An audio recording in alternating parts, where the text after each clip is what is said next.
I'm on a quest to find music and art. Supporting local talent is the place I start. Yeah, this is our culture, the place to be. Games, books, arts and crafts and jewelry. This the guardians of the geekery. This the guardians of the geekery. This the guardians of the geekery. This the guardians of the geekery. And now for today's episode of Guardians of the Geekery with your hosts, Matt, Carol, and Joey. Everybody, the Guardians of the Geekery podcast, the special, the Geekery Market edition. When is the Geekery Market? Oh my gosh, it is Saturday, November 4th, 10 a.m. to 4 p.m. Where is this lovely market? The Cabarrus Events and Arena and Events Center. I almost got it right, even though I've been saying it 1,000 times. Dang it. But 30,000 square feet of geekery. The last time we did it earlier this year, back when it was Muggles Market, I think it was 5,000 square feet. So it's exploded. 5,500, yeah. Yeah, Wow. it's exploded with geekiness to 30,000 square feet. Oh my gosh. It's 30,000 plus because we will still have a few things outside, weather permitting. We'll have a few of the fan cars will be outside. The music tent will be outside, just so that, you know, you're not trying to listen to the music while you're shopping. That can be a little overwhelming for us geeks. And then, of course, the sword fighting demonstrations, including kid demonstrations this time, will be outside as well. But so really 30,000 plus for free. You just have to bring a canned good or a non-perishable item, or you can donate. For every dollar you donate, that's like 7 pounds worth of food that Second Harvest can purchase to help people in need in the area. And it does serve up through Cabarrus County. It's 90 counties in the Carolinas that we're helping out. So last year we did 1,400 pounds worth of food. We want to beat that goal. So please help us. But, you know, whether you're coming from the city or you're coming from the country, you definitely want to make sure that you stop by the Hollow Hills.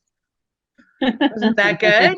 I was good. Yeah. And meet our friend Shelly. Shelly, welcome. You are back. I am so excited. And you're back again. So yes, it's, you know, only took 4 years to get back. Well, there was that pandemic thing in the middle there. Yeah, what the heck? For a while. But Shelly, talk a little bit, because you're a little bit different. You're not doing any 3D printing dice towers. No. You're not really selling jewelry in the traditional sense. I mean, talk about what you are bringing, because this is awesome stuff. So. Okay. So yeah, I have a business called Hollow Hills Couture, and I do fiber arts and wearable magic, honestly. Like I make clothes like these right in here. I make accessories like my headpieces like this. I do things like you mentioned, the 3D printed dice towers, which are really cool, and I might be getting one while I'm there. But I also make dice bags if you want to have a cozy spot for your dice to live when they're not rolling down the tower. So yeah, I do a lot of just like fabric art and creations like that. So it's a little bit different. I do try and particularly for, you know, markets like Geekery Market, I try and do stuff that is a little more geeky themed as opposed to more fairy themed, as opposed to more Renaissance festival themed. So I do a little bit of everything. But yeah, that's a little bit about me. How did you get started? Were you always a sewer, or is this something that you just decided, I want to make my own clothes, and that's how you got started? Well, I was a senior in high school, and I needed an elective that wouldn't interfere with theater. And somebody said, dude, just take sewing. It's like super easy. And so I did. And I had been, hand sewing. My grandmother taught me how to, hand sew, because I have a stuffed animal, like my beloved stuffed animal that has literally been with me my whole life. And he would have holes and stuff, and she would teach me how to fix that. So I already had a little bit of that skill. And I was like, oh, okay, yeah, sure, I'll take sewing. That sounds great. And then I really loved it. And for graduation, my parents said, you're going off to college. What big present do you want? And I said, please get me a sewing machine. and I still have that sewing machine sitting on my table right over here. Oh, So yeah, and I went through college as a theater major, and took some costuming courses in the course of that. And then when I graduated from college, like, okay, going to be an actor now. And a friend of mine said, hey, you can sew, you've taken some courses, do you mind doing a costume design for this show that I'm doing? I said, yeah, sure. And then I did it, and I thought, oh, oh, this is what I'm supposed to do. And so from then I've done full scale theater productions. I was a costumer in residence at a theater in Salisbury for several years. And now here in Raleigh, I do individual stuff. So I do, everything, like I said, Renaissance Festival, I do cosplay stuff. I've made wedding dresses that have like a fairy or fantasy style theme to them. I do, like everything. So yeah, that's my that's how I discovered this. Was I just needed an elective. It's the little things. Like there's a trend on TikTok right now where it's like, what little decision did you make that really impacted your life? And those college electives, man, I took typing instead of home ec or shop. And because I wanted to be able to type my own papers in college. And next thing I knew, I was like typing other people's papers. And when I went for the summer, I was able to pick up like an admin job rather than a job at McDonald's. Nothing wrong with working at McDonald's, but I didn't come home smelling like French fries every night. And it was all because I took that one elective course just because I didn't want to take home ec or shop. So it's amazing how that little thing just kind of sets you on that trend, right? Of where you thought you wanted to be. And then being theater adjacent is always good. You know? Yeah. Because we love the theater. We're all theater heads here, but sometimes being able to be the podcaster interviewing the theater person, that means you get to go watch the event and then talk about it or write about it. Sometimes that's fun too. So yeah, absolutely. Plus, if you are a theater person, you know that the costume shop is where all the good gossip is. And so you just, like hang out and pick stuff up. That's amazing. I took in junior high. There's actually a picture of me in my junior high yearbook of me sewing an apron, and it's this camouflage apron that I had kept for a long time. But because of that, I used to kind of yo-yo my weight drastically back and forth. It was a really bad time for about 10 years, but I could, when a button would pop, I could do the button. And I had a little tiny kit, and it was nothing more than a couple colors of thread and a couple needles. And that's all I needed. But that probably is one of those things that, although that's not my career, I can do that and I can save a button. Oh yeah. which is coming really handy. And also with what you were saying, Joey, is that typing class I took in high school as an elective kind of kept me out of the trenches and digging ditches for quite some time. So so hats off to you. Yeah. Carol, what is the most elaborate piece you've ever created? Ooh, okay. I did a wedding dress based on this design. This is the most popular design that I have. Like I have made this in so many different colors and styles and everything. And I made it as a wedding dress for a client, and it had trim and embroidery. And so we had to figure out like how to, she was interesting theme choice. She chose to do the red wedding as her wedding. Oh gosh. And so did everyone make it out alive? Yeah, it was in this gorgeous like red like crimson silk Dupiani, and it was just like, it was massive, and like laced up the back with a corset back and stuff like that. So it had boning in it and everything. It was an epic build. And so that is probably one of the most intricate pieces I've done. I also, I'm sure you can't imagine, but I cosplay Merida a lot. And I did a version of her her dress that is actually like 2 pieces. So I did a chemise and the overdress. So you've got like the puffy stuff coming out. And the chemise that I made for that is, I call it a wonder chemise because it is the wonder bra of Rennie undergarments. If you've ever worn a chemise, it's just like basically one big square of fabric and then you squish it in with stuff on top. But with this, I created the top. So the sleeves are massive and it's big right here. And then it slims down all the way through my waist. And then it gets to my hips and flares way out. So it looks like I've got yards and yards and yards of fabric in there, but it's actually conformed to my body in the places that is most comfortable for it to be conformed to my body. And that took some design work as well. Yeah.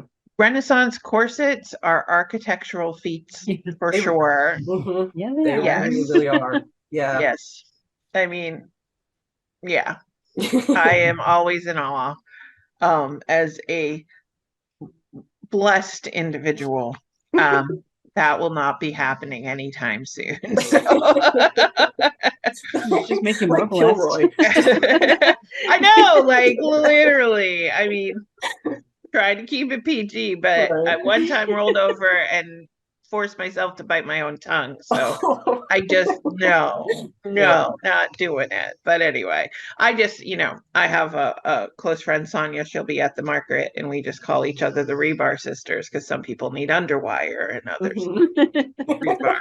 So, but yeah. So, yes, but tell us more about let's get off this topic. Tell us more about what you're do you have more things you can show us? I'm always in love. Yeah, So. absolutely. So like starting off with this dress, which both of these will be at the market. This one is actually for sale itself. The dress is what I call this guy. And it is custom orders only because it's Oh, that's got the trumpet there's sleeves. a lot of it. Yeah.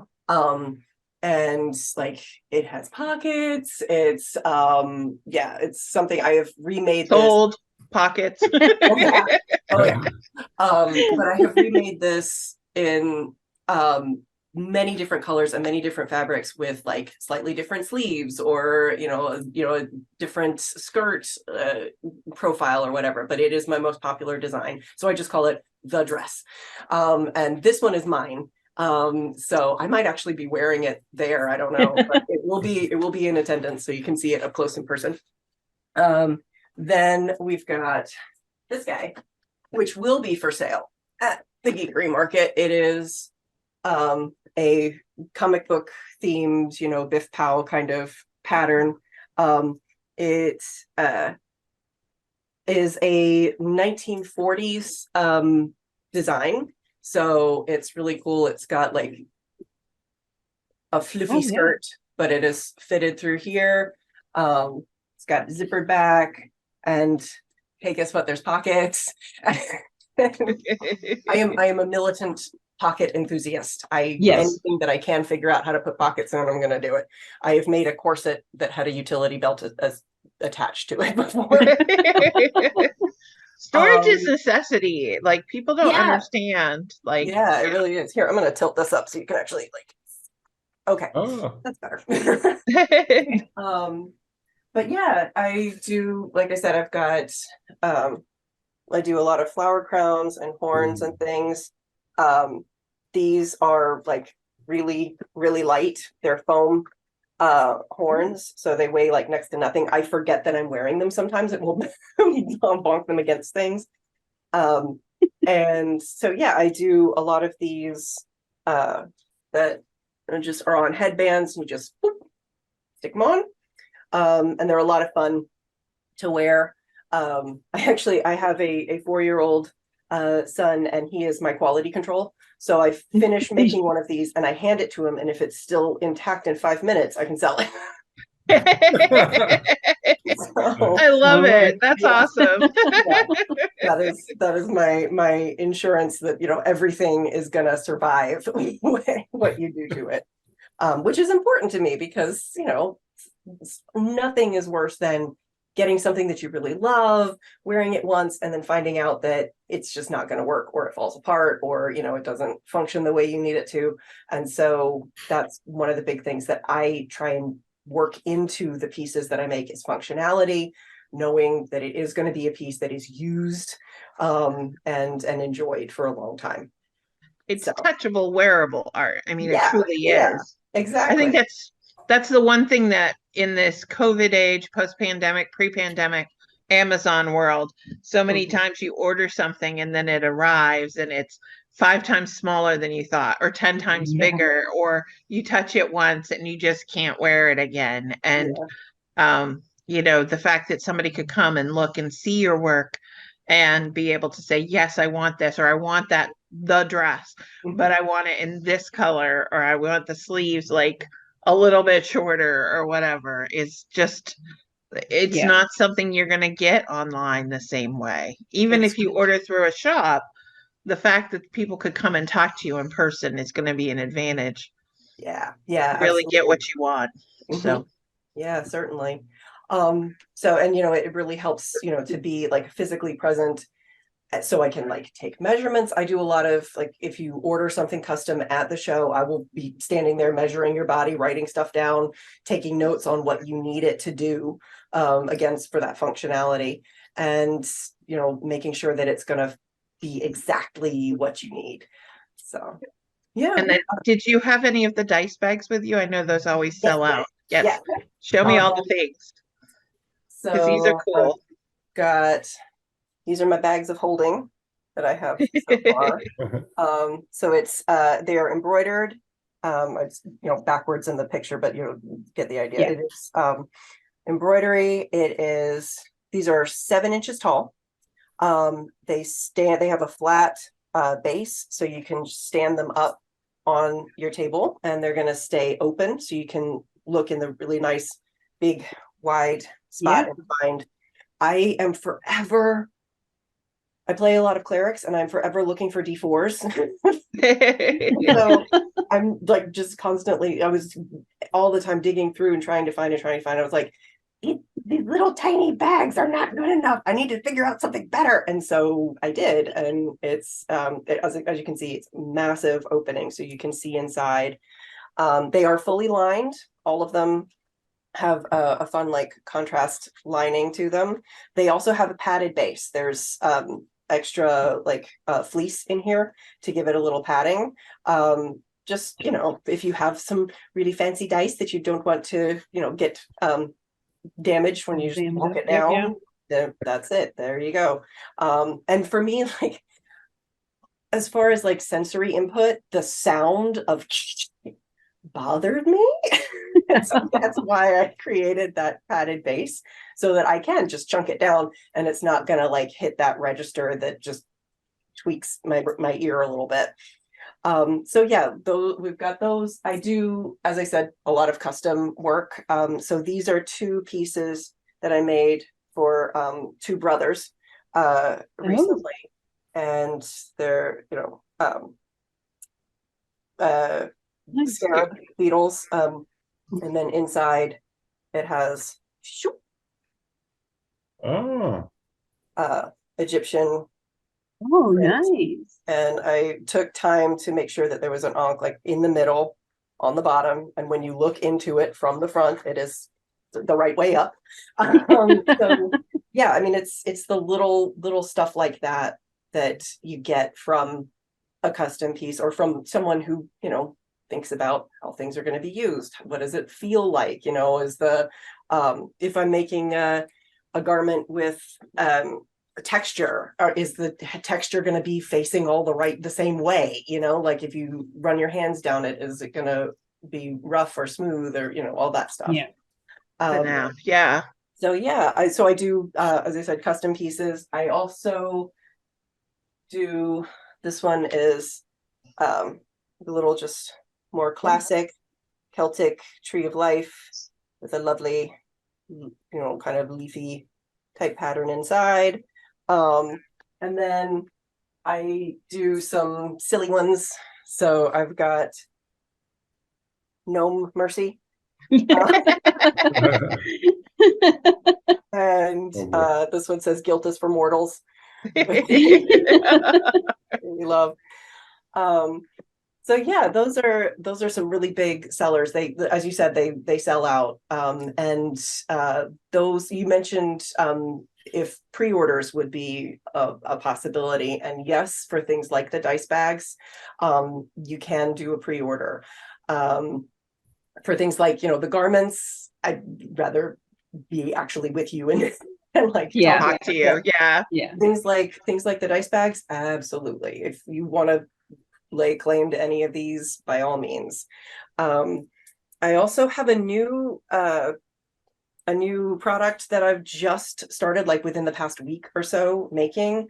But they are, if you read tarot cards, or if you have any need of like a mat, these are made for tarot readings, but you can do whatever with them. So this one's really fun. It's got like a holographic kind of vinyl on the back, but it's embroidered. Again, many different colors. You do the same thing I was. Well, we have our friend Wanda does tarot card readings, so like Christmas presents. Oh, lovely ideas for holiday gifts. Yes, like absolutely. So yeah, since this is going to be like right at the beginning of the holiday season, I'm probably going to have some gift bags as well. So what I use for our family wrapping paper is fabric drawstring bags that are reusable. 100%. And so you can, I also make embroidered name tags.